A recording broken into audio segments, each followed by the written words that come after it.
Hello viewers, कैसे आप? उम्मीद है आप सब लोग खैर और खैरियत से होंगे।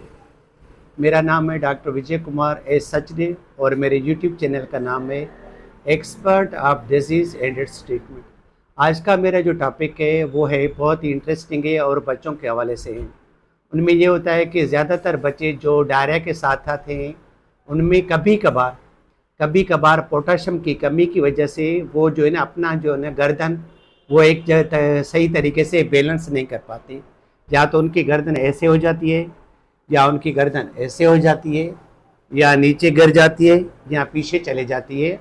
और ये होता है हाइपोकेलीमिया की वजह से, यानी कि डायरिया की वजह से पोटाशियम लेवल जो है ना कम हो जाती है, जिसकी वजह से बच्चा जो है प्रॉपर तरीके से अपना जो नेक है या गर्दन है वो प्रॉपर तरीके से होल्ड नहीं कर पाता।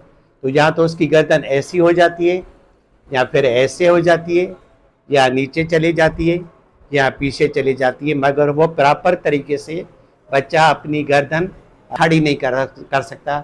जैसे मेरी गर्दन जो है ना नॉर्मल अंदाज में खड़ी है तो वो नहीं कर पाता, जिसकी जो है मेन जो काज है वो है ड्यू टू पोटाशियम लेवल की कमी की वजह से। उसमें हमने और कुछ भी नहीं करवाना है, आपने सिंपली जो है ना सीरम इलेक्ट्रोलाइट्स लेवल जो है ना देखनी है। सीरम इलेक्ट्रोलाइट्स लेवल में मोस्ट लाइकली आपको क्या क्या देखना है? सोडियम, पोटाशियम, क्लोराइड और बाइकार्बोनेट। तो इसमें जो है ना ज़्यादातर हमें जो है ना पोटाशियम कम ही मिलती है। उस पोटाशियम कम की वजह से पेशेंट को जो है ना डिफ़िकल्टी इन होल्डिंग नेक होता है।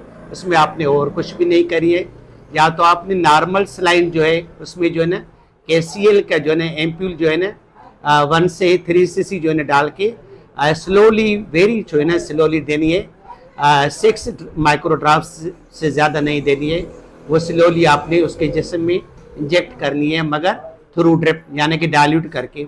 नॉर्मल सलाइन आपने ले ली है 100 ml में, और उसमें आपने 2 to 3 cc KCL डाल दिए। उसके बाद आपने जो है उसको पोटाशियम ट्रांसफ्यूज करना है।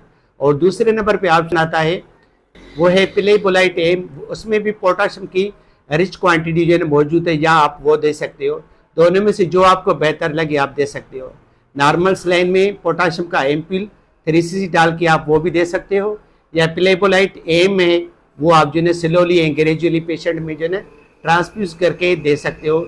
और जैसे ही पेशेंट की जो है ना पोटाशियम लेवल नॉर्मल हो जाएगी तो उसकी जो है ना डिफ़िकल्टी इन होल्डिंग नेक वो ख़त्म हो जाएगी और पेशेंट जो है ना बिल्कुल सही हो जाएगा।